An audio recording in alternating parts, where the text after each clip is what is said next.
Coucou, c'est Rab, on se retrouve sur cette vidéo sur un timelapse. Je me suis trompée de mot la dernière fois.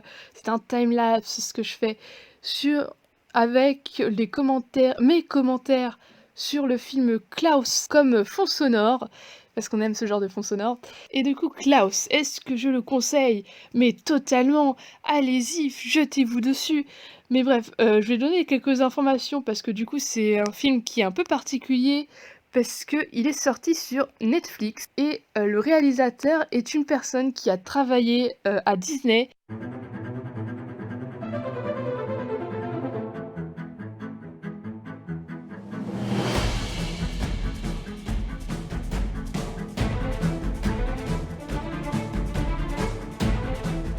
Donc heureux.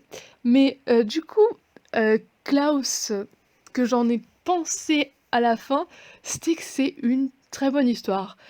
J'ai eu le cœur qui a palpité, même si la fin elle est un peu longue au final, il y a plein d'épilogues. C'est quand même très beau et surtout en fait je m'attendais pas à ce que ce soit le début de la légende de Klaus.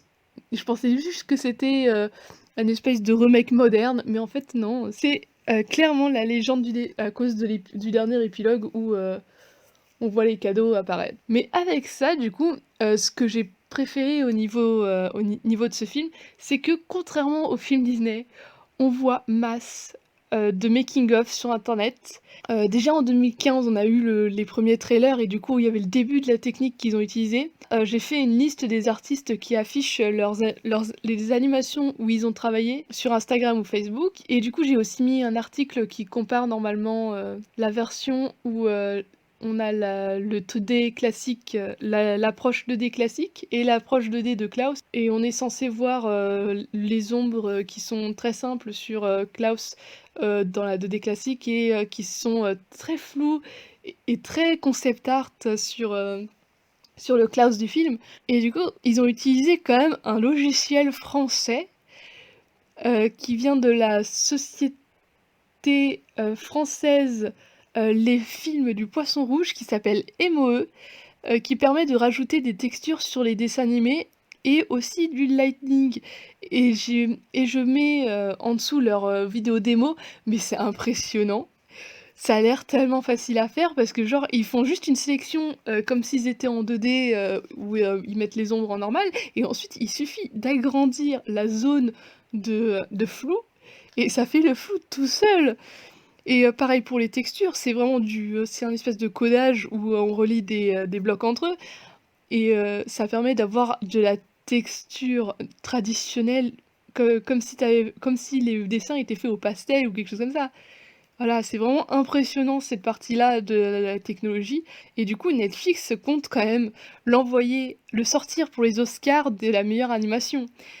Donc moi j'espère, je croise les doigts pour qu'ils remplacent Disney à ce niveau-là, parce que si Frozen gagne par rapport à ça, mais je meurs! Déjà tout le monde pense que Frozen c'est un chef-d'œuvre, mais Klaus, qu'est-ce que c'est à côté? Et mon personnage préféré de ce film, c'est quand même la petite vieille.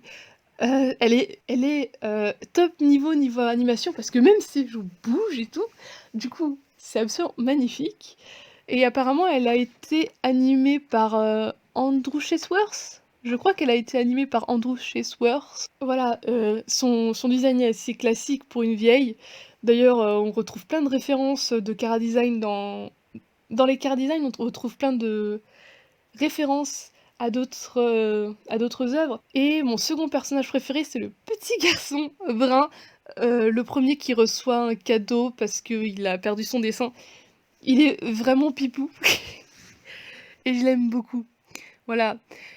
Et aussi j'avais dit que Chester me rappelait Cusco et j'ai lu quelque part qu'à un moment ils savaient pas trop s'ils allaient vraiment faire ce caractère-là, genre ils hésitaient à faire un caractère vraiment détestable parce qu'il fallait quand même que Chester on s'identifie à lui. Mais au final, ils sont allés plus loin grâce au voice actor apparemment, qui les a aidés à bien mettre en avant le côté paresseux et faire exprès d'être le plus mauvais de l'académie. Et ça permet justement de voir bien l'évolution et tout l'arc narratif du personnage. Et ça, du coup, ça. Et du coup, le personnage au début, il est super drôle. Il rappelle Cusco, mais tellement fort. il crie comme Cusco, il se comporte comme Cusco, mais c'est ouf, le Cusco de Disney. Oui. Et au final, du coup, ça rentre très très bien dans le film, qui fait que on est d'accord, qu'on sent que l'arc est fini quand Chester revient. Même si au final, la fin, il y a des scènes qui sont vraiment très clichés et qui font très t'as signé pour avoir un scénario de Noël, quoi. C'est Chester qui se fait avoir par le tu nous as menti, qui était un peu brusque. J'avais pas compris pourquoi si soudainement il se retourne. Et de l'autre, les cadeaux que ils avaient prévu que les villageois s'attaquent aux cadeaux et qu'ils les ont remplacés.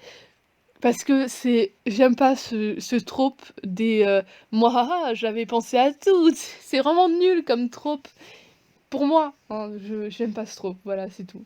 Par contre, celui d'habitude, celui du tu nous as menti, je l'aime bien parce qu'il y a le quiproquo et j'aime bien les quiproquos, mais celui-là il a été fait très très vite, donc c'était un peu bizarre. Chester en fait il a rien dit. En fait c'est juste que Chester il a pas parlé à mon avis. Genre il parlait pas beaucoup. Et c'est juste le père et ils comprennent des choses, et ils demandent même pas à Chester ce qu'il a fait, ou en tout cas, ils lui laissent pas le temps de répondre. Et moi, je trouve ça méchant parce que la meuf, elle commençait déjà à avoir une petite relation avec, et Klaus, ils avaient l'air de tellement être dans bromance. Donc, je comprends pas pourquoi ils lui ont pas demandé et qu'ils l'ont pas laissé parler, quoi. Mais c'est tout ce que j'ai trouvé comme défaut parce que sinon, c'est vraiment beau graphiquement et beau scénaristiquement. Et il y a vraiment une évolution chez les personnages, il y a vraiment une évolution dans la ville. C'est tout est dans l'évolution et au final tout change à la fin et on est satisfait. Voilà, j'ai été satisfaite par Klaus. Donc voilà, c'est fini pour moi et je vous dis bye bye.